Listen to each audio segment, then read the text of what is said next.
I have a recurring stalker problem, going for about 4 years now. This upcoming Valentine's Day will make it the 4th year in a row.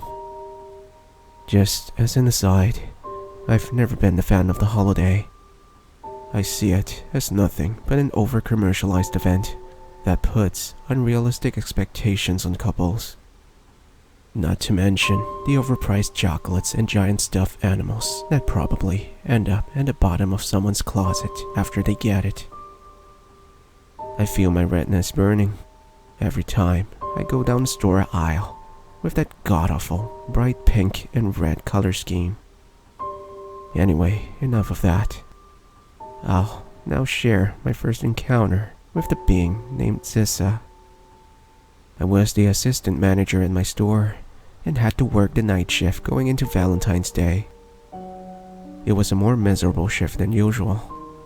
Most of the customers consisted of boyfriends and husbands trying to pick up last-minute gifts.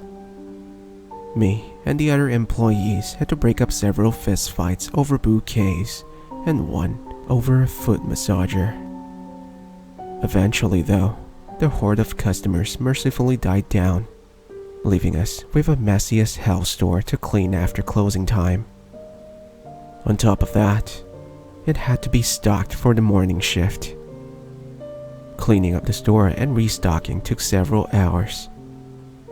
The only thing I had left to do after the other employees left out was counting the money in the safe.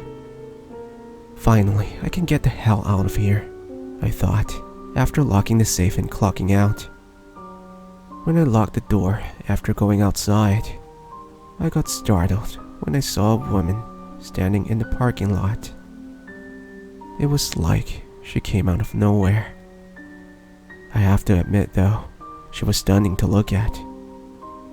I felt as though I had been put under some kind of trance just by looking at her. I managed to shake this feeling off and walked over to her. "Sorry ma'am, the store is closed," I informed her. "I don't need anything from this store." "Then may I ask why you're here?" "For you." "For me?" I got a too good to be true vibe from what she said. The situation I was in just didn't seem even remotely plausible, especially considering my luck. My instincts told me either she was on some kind of a track, or this was possibly a trap. I leaned more towards the former, since she had this faraway dreamy look in her eyes. With that in mind, I continued speaking with her. "What exactly do you need from me?" She frowned. "You mean you don't remember me?" "Should I?" "I was hoping you would." "I'm sorry, you must be confusing me with someone else. I don't remember us ever meeting." "It's a shame you don't recall it. Then again, it has been a while, so it's to be expected, I suppose." "Right. So, are you looking to go out on a date with me or something?" "Date?" She said the word as if she were trying to recall what it meant. "Oh yes," she exclaimed. "Can we go on one right now?" "It's 2 in the morning." "Is that a problem?" "Yeah, kinda. Listen, I'm not working tomorrow. Why don't we go out then? Say, at the park around noon?" She agreed to this, and I went home. During the drive back, I couldn't help but wonder where exactly I met her before. I certainly didn't remember her, yet I felt like I should have. I spent a lot of time after I got home racking my brain for any instances I might have seen her. The only thing I could think of is that maybe she was a customer from a while back. I had been working at the store for about 3 years. During that time, I must have seen hundreds of different customers. I considered the possibility that she was one of them, but it just didn't seem likely I would forget her.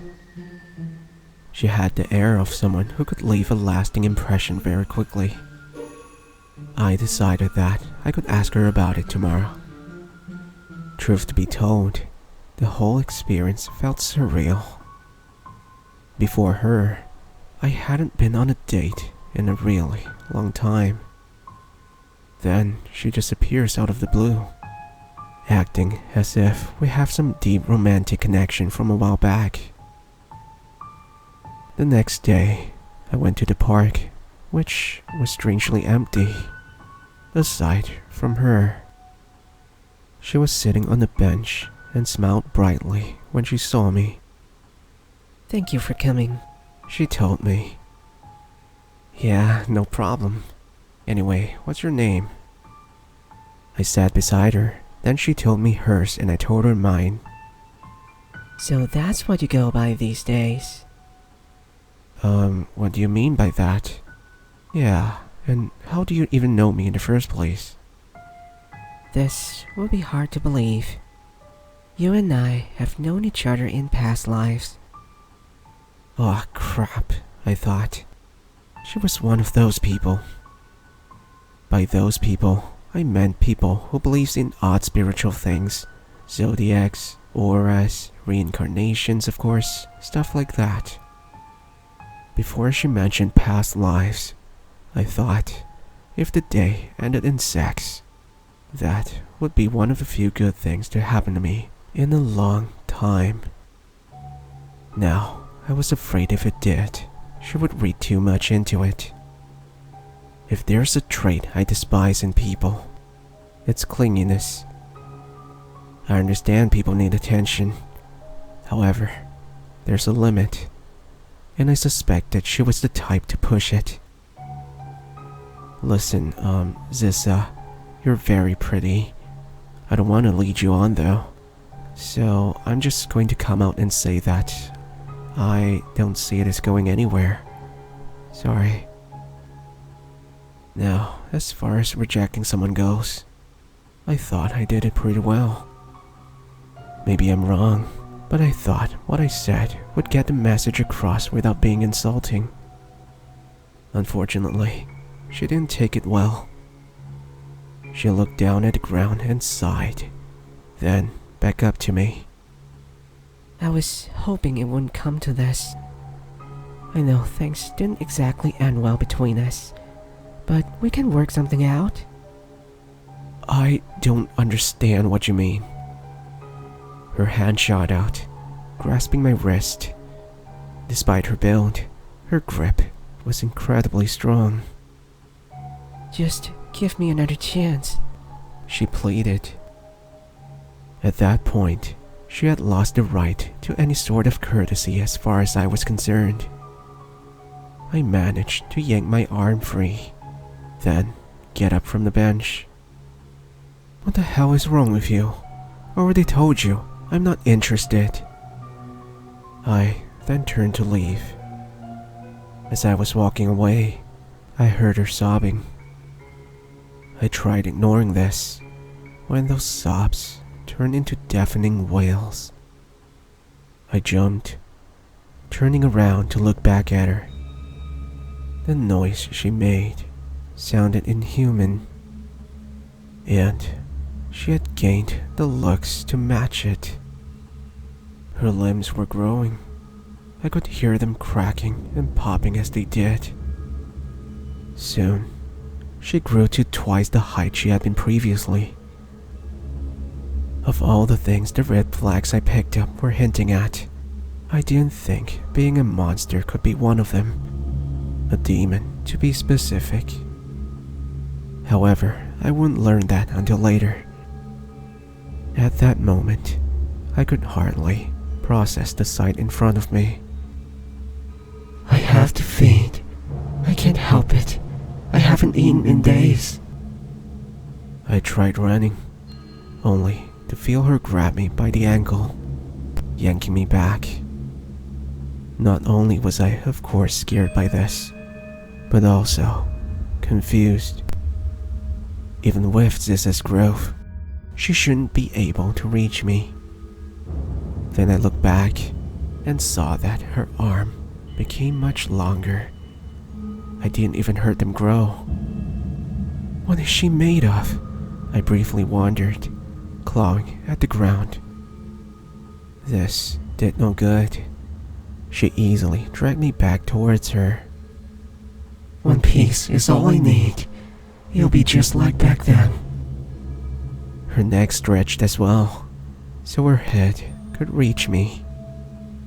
Unlike the other parts of her body, it looked the same. I found it to be horrifyingly out of place in contrast to the rest of her. She opened her mouth, getting ready to bite into me. Then, a pained grimace came over her. She let me go, clutching her stomach when she did. To say she was in pain is an understatement.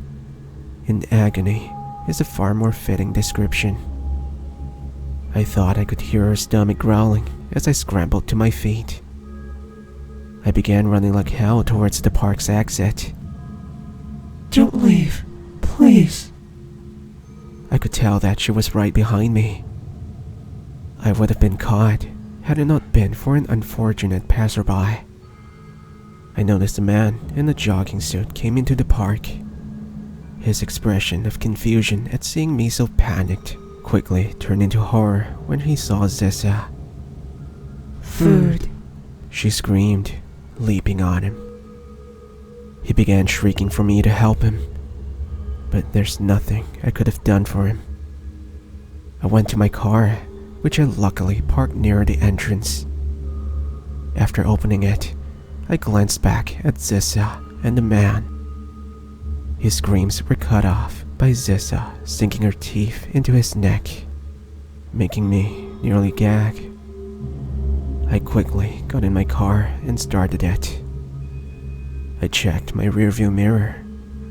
Zissa was in it, no longer appearing as a monster.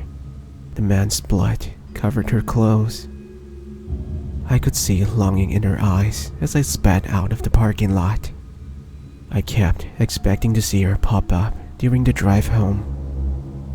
I must have looked insane with how I was driving. My hands were shaking so bad, it's a miracle I kept my car on the road. If a cop had been on that route, I would have definitely been pulled over. It took me about 8 tries to fit my key into the lock when I got home. Once inside, I locked the front and back doors. Even though I hardly ever opened my windows, I decided to make sure they were locked as well, just in case. I tried reasoning with myself that there's no way she should be able to find me. As I've said, I never see her pop up on the way home. Then I wondered again about how she knew me. Obviously, the theory of her being a past customer had gone out the window. She had mentioned past lives. That's not something I ever believed in. However, after meeting Zissa, I became more open to the possibility of it. She didn't just seem obsessed with me. She acted as though us being together was some unspoken natural law that I was violating by rejecting her. If reincarnation is real, what the hell was the past me thinking when he got with her? I thought to myself, collapsing onto my couch. My adrenaline had worn off, leaving me exhausted. I kicked my shoes off.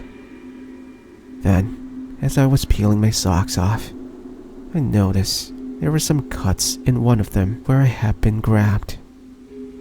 I glanced down at the foot I had been wearing it on. Sure enough, I could see bloody gashes in my ankle. I didn't want to think about what an infection from her might do to me. I cleaned the gashes with Neosporin and bandaged them up. I spent the rest of that day with my nerve shot. I paced around my house, expecting to hear pounding on my door, followed by hearing her speak from the other side of it. I had vivid nightmares of her.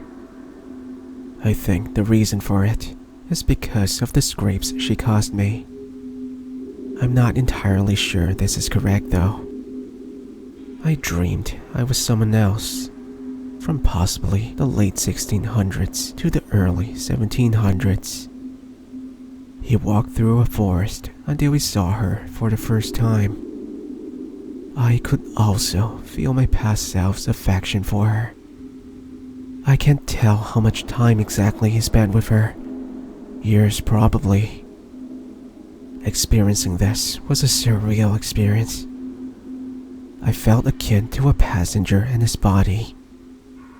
Unlike me, my past self reciprocated Ziz's feelings. I wondered when I would see that change. Sure enough, the dream showed him walking back through the forest. He held a flower in his hand to give her. She was all he could think about. That changed when a guttural yell could be heard along with a blood-curdling scream. I wanted to get out of there, but I wasn't the one in control. Instead, much to my dismay, he started running towards the noises.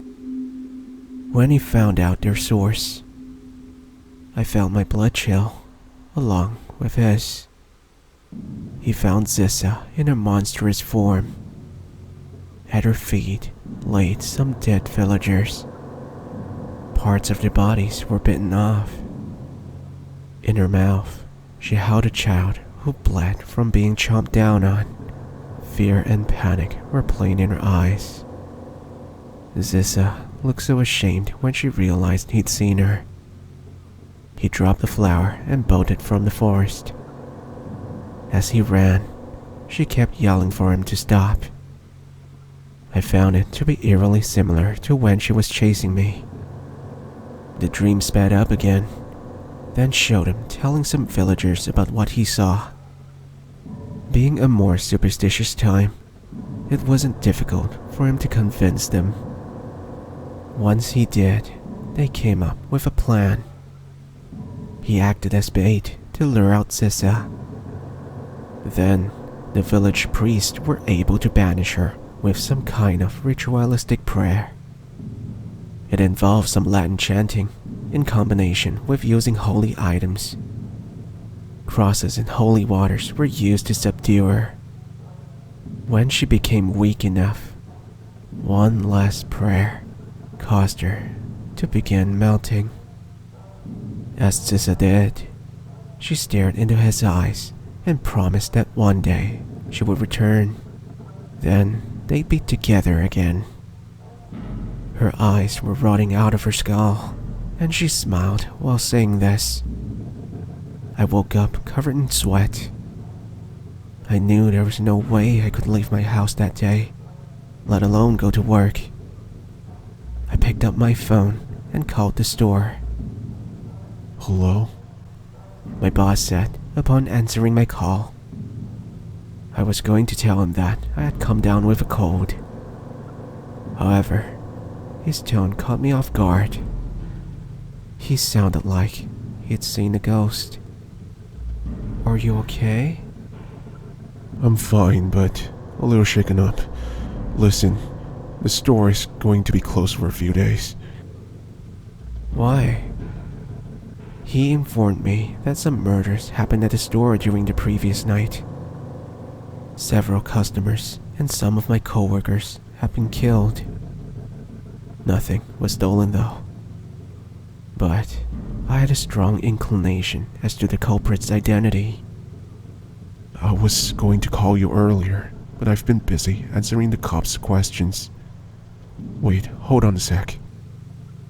I picked up on a muffled conversation between him and some cops.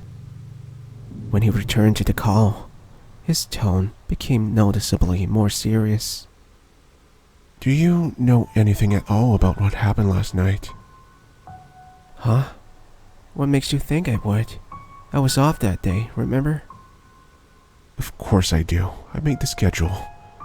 The thing is, the cops told me they found something out of place.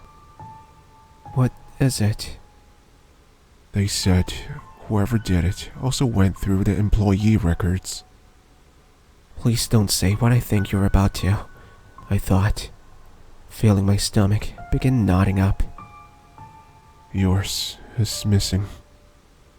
My breath caught in my throat, having it meant Zissa knew my address. My boss repeated my name until I answered him. Sorry, the news is hitting me hard. I used some nearby Kleenex to wipe off the sweat that had formed on my forehead. I know it's a lot to take anyone, but the cops really need information from you if you have it. Can you ask some to come over then? I'm not really feeling to driving up over there. They've already sent a patrol car to your house. You should see it soon. Stay safe. I thanked him, then ended the call. The second I did, someone knocked on the door, making me jump. It's the police. I looked through my peephole to see 2 officers standing on my porch. I let them in and answered their questions as best I could. Obviously, I left out the part about meeting Zissa. Do you guys think you can help me? I asked once the questioning was over. We're doing all we can right now, one of the officers said. We could have a patrol car stay outside your house if that'll make you feel safer. Okay, I replied. If you don't mind me asking, how severe were the murders? They exchanged a look. We don't think telling you that is a good idea. You seem paranoid enough already. I know, but I just really need to know. He glanced at his partner, who shrugged back at him. He then told me that each victim had been missing a body part that appeared to have been clean off. Each of the bodies had teeth marks that seemed to be human, but there's no way any person could have done that. At least, not by themselves. So what should I do then? You guys can only patrol around here for so long, right? Unfortunately, we will try to be here as much as possible though. Alright, that's better than nothing. It only turned out to be slightly better than nothing. About 3 nights into having my neighborhood patrolled, I woke up out of a sound sleep. The marks on my ankle were painfully cold. I knew that meant she was close by. I made my way to the window and parted the blinds. I didn't see her at first. Then, I spotted her by the officer's cruiser. I wondered why the hell they were letting her get so close to them. She answered by holding up their severed heads, letting me know she could see me. I let out a yelp, letting go of the blinds and backing away from the window. A lot of fucking good those cops did, I gloomily thought. Then began racking my brain for a way to escape Zissa. The only thing I could find used to defend myself was a bat. I didn't think this would do me much good. If she could bite off limbs, it would probably snap against her like a twig. My thoughts were interrupted by Zissa's nails scraping against my front door. Crap, I muttered. I figured my only chance of escape would be to use the back door. I could only hope that I would be able to make it to my car and start it before she noticed me. As I came down the steps, the scraping stopped. I can hear you, my love, Zissa said from the other side of the door. Goddamn creaky stairs, I thought.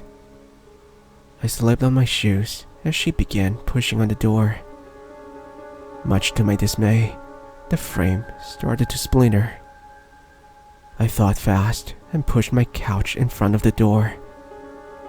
I knew that wouldn't keep her out for long, so I headed to the kitchen where the back door was, then stopped at my gas stove. It gave me an idea. I grabbed the box of matches I kept on top of my fridge and then turned my burners and oven on to let out gas in the kitchen.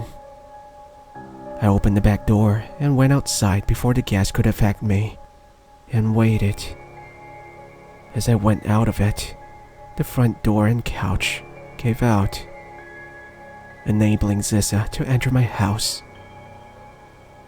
Within seconds, she entered my kitchen, smiling when she saw me with blood-stained teeth. At last, we'll be together. She then looked confused, noticing the smell of gas in the kitchen, as well as the hiss of it coming from the burners. Like hell we will. Take the hint. I struck a match and threw it, leaping away the moment it left my fingers. What resulted was a mini explosion in which I heard Zissa screaming in pain. I scrambled to my feet and ran to my car. As I started it, I glanced up to see that the fire had already spread throughout most of my house. Through the door frame, I could see Zissa standing among the flames with a shirt that I had left on the couch in her hand. I can't say I was surprised by this, as she was quite tenacious. What unnerved me was the way she stared at me when I backed out of my driveway. She definitely seemed angry. However, I could also see betrayal and longing in them. As I sped out of the neighborhood, some residents were coming out of their homes since the fire had spread enough to catch their attention. Luckily, they were too occupied by it to notice my car. With the severed heads of 2 cops in my yard, that would have been bad for me. I didn't stop driving until my car needed gas. I must have been on the road for at least 6 hours straight until I stopped at a station. I figured the police would be after me for more questioning, so I stopped to withdraw my savings. Since then, I've been on the run. I always make sure to pack light so I can move quickly. I've been staying at small homes listed in Craigslist ads. The landlords don't ask questions and accept cash. That's the way I prefer it. I've managed to get by fairly well given the circumstances. I make money by replying to ads that list some kind of physical labor in exchange for cash. Usually, it tends to be helping people move or yard work. At the very least, my new lifestyle has made me more fit. Though, I can't say the same thing for my mental health. She is relentless. It always seems to be in a year.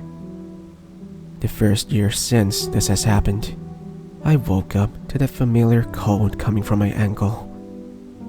I groaned when this happened and wondered how she managed to track me down. Then I checked the window and saw her standing outside. She held that same shirt of mine from our previous encounter in her hand. So I'm guessing the way she tracks me has something to do with scent or something similar. Luckily, since I was living in a 1-story house, I was able to escape out the window. I made sure I heard her come inside before doing this. After that, I made a quick dash towards my car. Luckily, I had the foresight to leave my driver's door unlocked just in case. By the time Zissa realized I had left the house, I was already backing out of the driveway. She screamed my name as I sped down the road. I caught on from that this would be a yearly occurrence. Therefore, I made sure to only stay in one place for 11 months. I'm getting tired of this though. I've been lucky to keep this going as long as I have, but I'm afraid one day I won't be able to keep this up anymore.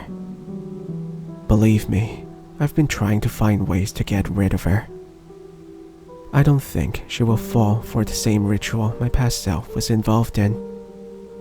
I've tried finding more information on what exactly she might be. However, I haven't found anything concrete. The only thing I could classify her as is a shapeshifter. Unfortunately, I haven't found any mentions of creatures with her traits in any kind of folklore.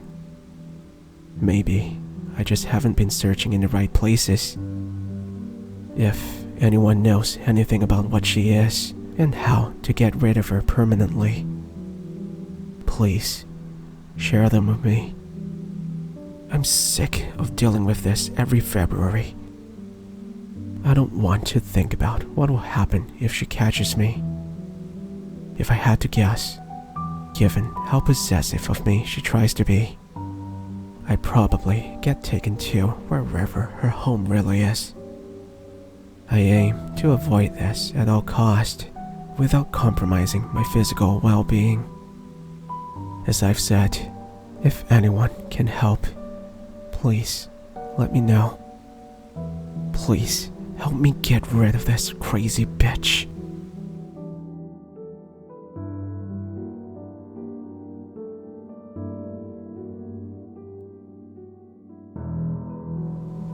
So, did you enjoy this story?